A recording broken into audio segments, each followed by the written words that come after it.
राधा रानी के जीवन की कुछ अनजानी बातें। पद्म पुराण के अनुसार राधा का पहला नाम वृषभानु कुमारी था। राधा ने जब कृष्ण को देखा था तो वह बेसुध हो गई थी। कहते हैं उन्होंने पहली बार कृष्ण को तब देखा था जब माँ यशोदा ने उन्हें ओखले से बांधा था।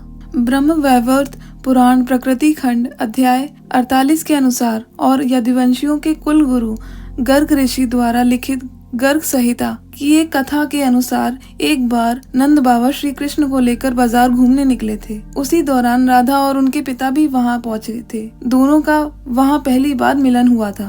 तब उनकी उम्र बहुत छोटी थी। उस स्थान को सांकेतिक तीर्थ स्थान कहा जाता है। कहा जाता है कि दोनों ने पहले ही तय कर लिया था कि हमें किस स्थान पर मिलना है। यहाँ पर हर साल राधा की जन्मदिन यानी राधा अष्टमी से लेकर अनंत चतुर्दशी तक मेला लगता है। गर्ग संहिता के अनुसार एक जंगल में स्वयं ब्रह्मा जी ने राधा और कृष्ण का गंधर्व विवाह करवाया था। श्री कृष्ण के पिता उन्हें अक्सर पास के बंडिर ग्राम में ले जाया करते थे। वहीं उनकी मुलाकात राधा से होती थी। एक बार की बात है, जब वे अपने पिता के साथ बंदिर गांव में गए तभी एक रोशनी चमकी और मौसम बिगड़ने लगा। वहां राधा रानी के अलावा कोई नहीं था। तभी श्री कृष्ण ने किशोर रूप धारण कर लिया और उसी जंगल में ब्रह्मा जी ने विशाखा और ललिता की उपस्थिति में राधा कृष्ण का गंधर्व विवाह करवाया था।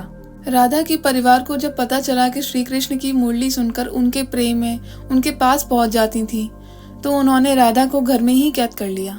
तब श्री कृष्ण ने अपने साथियों सहित एक दिन उन्हें रात में कैद से मुक्त कराकर उद्धव और बलराम सहित अन्य सखियों के साथ रात भर नृत्य किया। यह रात पूर्णिमा की रात थी जब महारास हुआ था।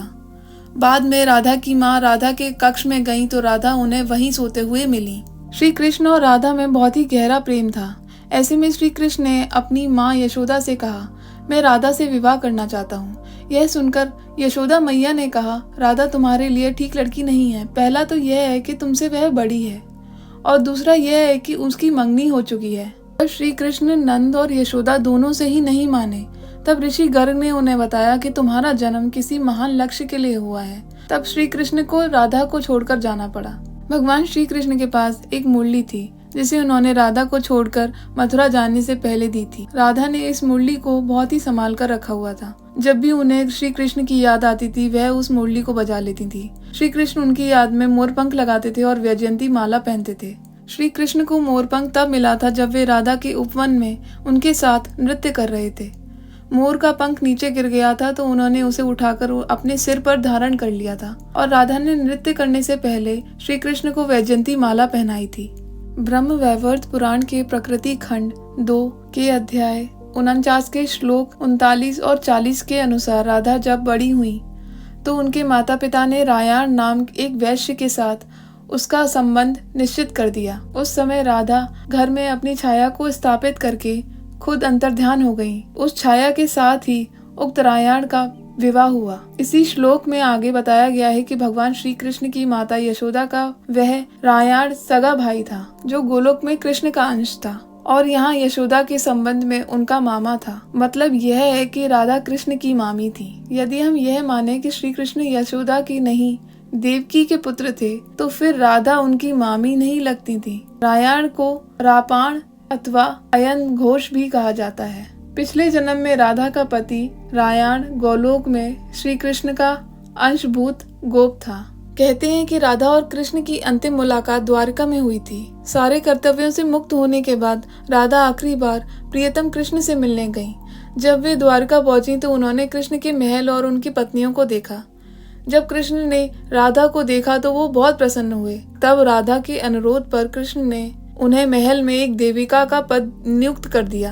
कहते हैं कि वहीं पर राधा महल से जुड़े कार्य देखती थी और मौका मिलते ही कृष्ण के दर्शन कर लेती थी। एक दिन उदास होकर राधा ने महल से दूर जाने का तय कर लिया। कहते हैं कि राधा एक जंगल के गांव में रहती थी। धीरे धीरे समय बीत गया और राधा बिल्कुल अकेली और कमजोर हो गई। उस वक्त उन्हें भगवान श्री कृष्ण की याद सताने लगी। आखिरी समय में भगवान श्री कृष्ण उनके सामने आ गए।